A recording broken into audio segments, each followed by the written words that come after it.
அஸ்ஸலாமு ரஹ்மத்துல்லாஹி வபரகாத்துஹு. அல்ஹம்துலில்லாஹ். நீண்ட நாட்களுக்கு பிறகு மறுபடியும் நம்முடைய சேனலில் நம்ம ஸ்டோரிஸ் போட ஆரம்பிச்சிருக்கோம்.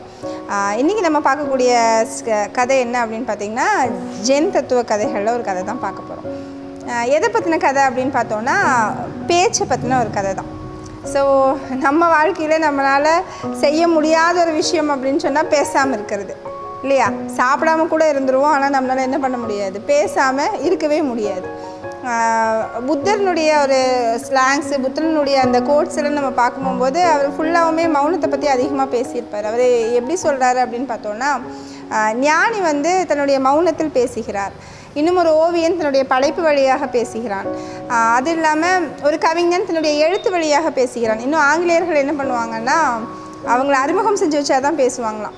ஆனால் நம்ம ஆளுகளுக்கு அப்படி எது விஷயமும் அவசியமே இல்லை. அவங்க நினச்சாங்கன்னா அவங்க ஆட்டோமேட்டிக்காக அவங்க என்ன பண்ணுவாங்க, பேசிக்கிட்டே இருப்பாங்க. நம்ம ஒருத்தர் கூட ட்ராவல் பண்ணுறோம் அப்படின்னு சொன்னால் நிறைய நபர்கள் என்ன பண்ணுவாங்கன்னா, பக்கத்தில் இருக்கிற நபர்களுடைய விவரங்கள் கேட்டு தெரிஞ்சுக்குவாங்க. சில பேர் மட்டும்தான் அமைதியாக இருப்பாங்க. இன்றைக்கி சமூகம் எப்படி பார்க்குதுன்னா, அமைதியாக இருக்கிறவங்க ஒன்றும் தெரியாதவன், இவன் எதுக்கும் லாய்க்கு இல்லாதவன், இவனுக்கு பேச வராது, பேசி காரியத்தை சாதிக்கிறவன் தான் திறமைசாலி அப்படிங்கிற ஒரு எண்ணத்தை என்ன செஞ்சுட்டாங்கன்னா மேல் பூச்சாக அப்படியே பூசி வைக்கப்பட்டது. பேச்சு முக்கியம்தான், அது மறுக்கிறதுக்கு இல்லை. பட் எந்த இடத்துல எவ்வளோ பேசணுமோ அவ்வளோதான் பேசணும். ஒரு ஜென்னில் ஒரு குட்டி கதை சொல்லுவாங்க. என்னென்னா, ஒரு 4 நண்பர்கள் இருந்தாங்களாம். அப்போ அந்த 4 நண்பர்களும் என்ன செய்கிறாங்க அப்படின்னு கேட்டிங்கன்னா, ஒரு நாள் நம்ம எப்போ பாரு பேசிகிட்டே இருக்கோம், நம்ம பேசாமல் அமைதியாக இருக்கலாம் அப்படின்னு சொல்லி ஒரு தீர்மானம் எடுக்கிறாங்க.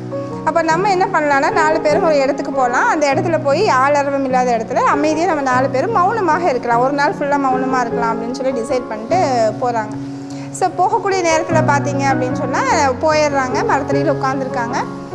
அப்போ மௌனம் தியானிச்சுட்டு அப்படியே உட்காடுறாங்க. அதில் ஒருத்தர் என்ன சொல்கிறான்னா, சுச்சோ இப்போ தான் ஞாபகம் வருது, வீட்டில் அடுப்பு நான் அணைக்காமையே வந்துட்டேன் அப்படின்னு சொல்கிறேன். உடனே 2வதுவன் சொல்கிறான், டேய் நம்ம பேசக்கூடாதுடா, மௌன விரதம் இருந்துகிட்ருக்குறோம்டா அப்படின்னு சொல்கிறேன். 3வதுவன் சொல்கிறான், இப்போ நீ என்ன பண்ண, பேசிட்டியல்ல அப்படிங்கிறான்.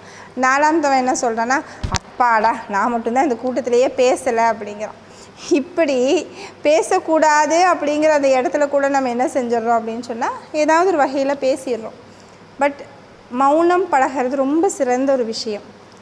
ஒரு நாளைக்கு தினமும் ஒரு 2 நிமிடமாவது என்ன செய்யணும்னா மௌனம் பழகணும். நம்ம அமைதியாக இருக்கிறோன்னு சொல்கிறோம், அது எப்படின்னா எந்த வேலைகளையும் செய்யாமல், ஃபோனை பார்க்காம, புக்கை படிக்காமல், அதை பற்றி சிந்திக்காமல், இதை பற்றி சிந்திக்காமல், எதுவுமே செய்யாமல், எதை பற்றியும் யோசிக்காமல் அமைதியாக இருக்கக்கூடியது தான் மௌனம் என்கின்ற அந்த நிலை.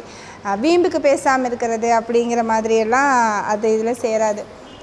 ஸோ முடிந்தவரை நம்முடைய பேச்சுகளின் மூலம் நம்ம என்ன செய்யலாம் அப்படின்னு சொன்னால், நல்ல விஷயங்களை பரப்பக்கூடியவங்களாக இருக்கலாம்.